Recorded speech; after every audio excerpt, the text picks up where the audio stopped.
Well, Barney is not purple, but Barney is gorgeous. Brenna and I are hanging out in the barn here at Mountsberg.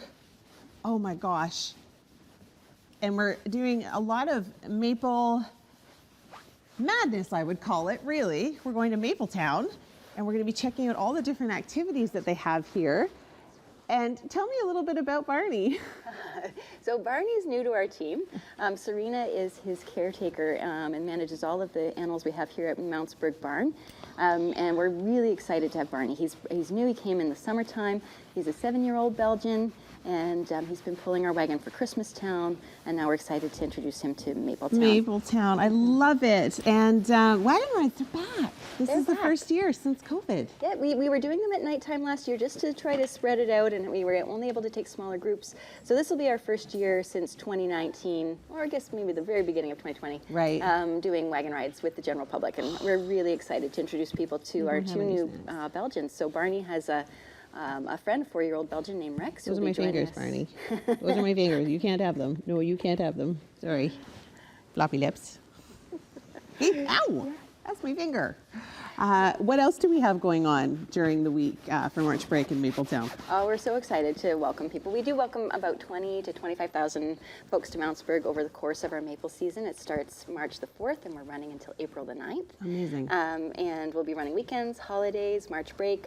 People can come and get pancakes in the pancake house. They can taste candy. They can do taffy on snow. They can visit with the animals in the barn. Right, Barney? Right, Barney? Yeah. Yeah, Barney. And they get a chance to see maple being made. So we are working sugar bush. Yeah. And we've tapped 440 trees this year. Wow. Yeah, and the sap's already flowing. That's amazing. I'm not sure what will happen with the weather that we're getting this weekend, so it might freeze back up.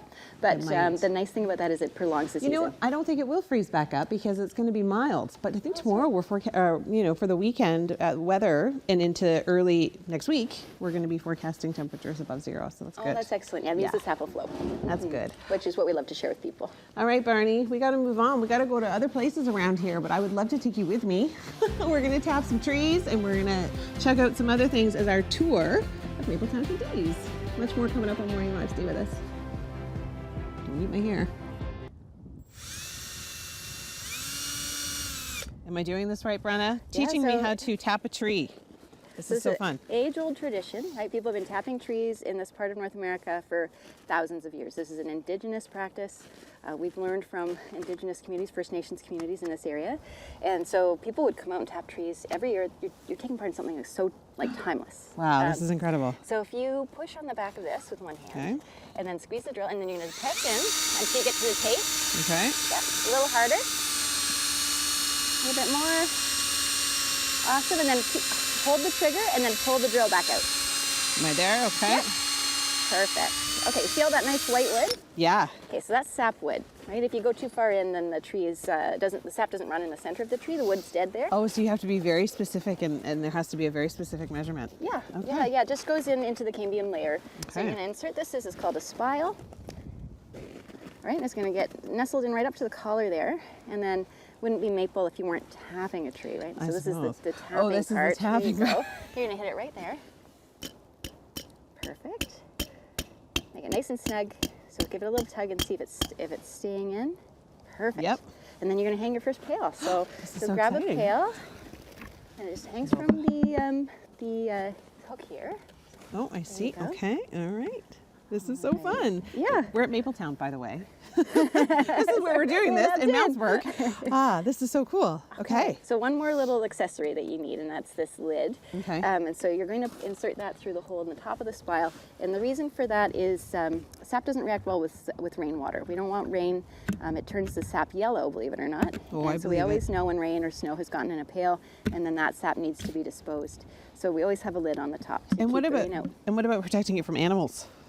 You do somewhat. I mean, there's not a ton of animals that we find that get into this other than humans. We do find people will go in there, and we do encourage, it says no tasting because these are our COVID lids, but when people come out, we can instruct folks on how to safely sample sap without having to worry about interacting. Contamination or anything. So when they come out, they'll interact with our staff. We'll teach them how to safely sample sap. It is the taste of spring. Of course. And now, how has the weather affected the season this year?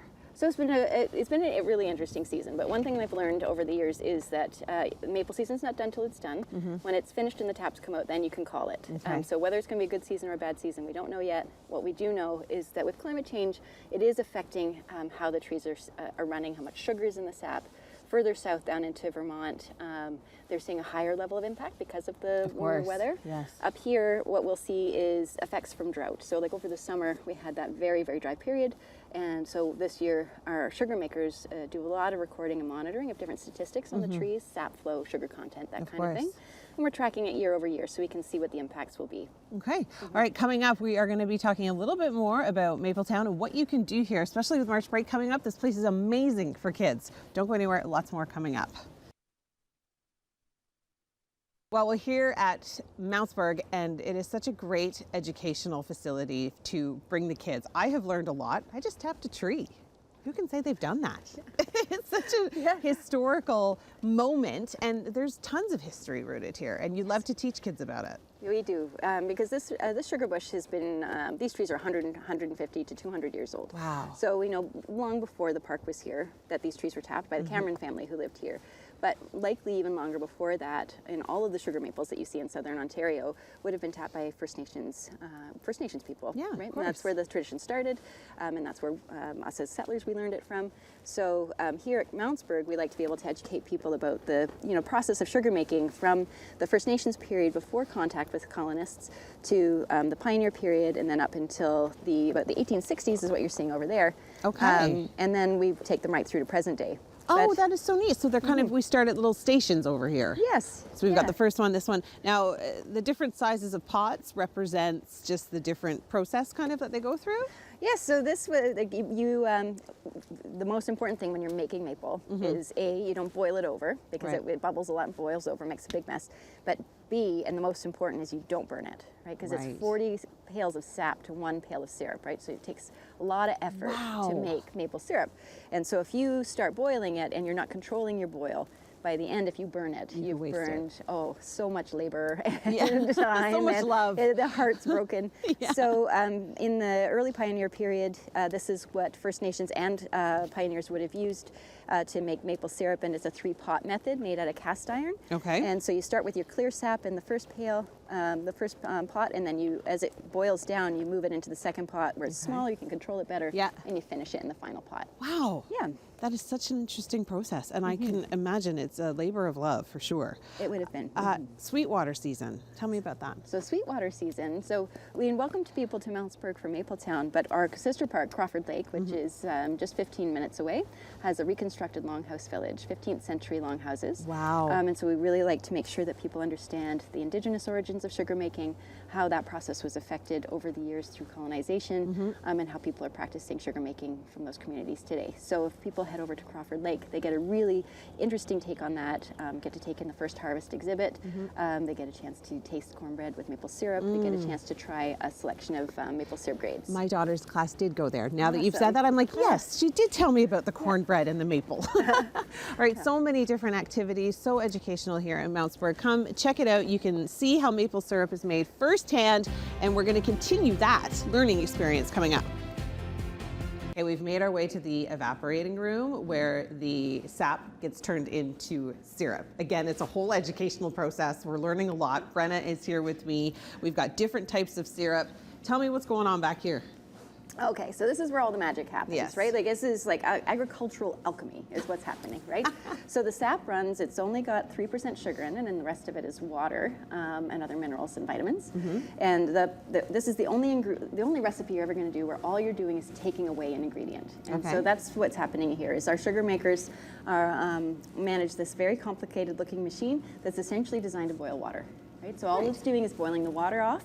And in the end, you'll end up with that sticky sweet syrup. Wow. So the numbers that you see here on the evaporator at the end, 219 is the temperature it needs to be considered maple syrup, 67% sugar, and the red is the temperature that it is currently. So when those two match, we get an automatic pour, and that's how we control for that burning that I mentioned earlier. So we make sure we don't burn the syrup. Well, if you think about technology, I mean, we were just outside with those big cauldrons to, how, the indigenous would have to, think about the temperature and how to get the perfect temperature and how they mastered that before we had technology like this. Yes, Fascinating. it's an art. It's a science and an art, right? Indigenous science it was very accomplished, and is very accomplished. So this is how we do it at this sugar bush. But backyard sugar makers, they still do it by eyeball. Yeah. Right? Yeah. You watch the bubbles. You totally. learn how to test viscosity. Yeah. Yeah. Speaking of testing, All right. that's yes, what we're going to do. Let's do it.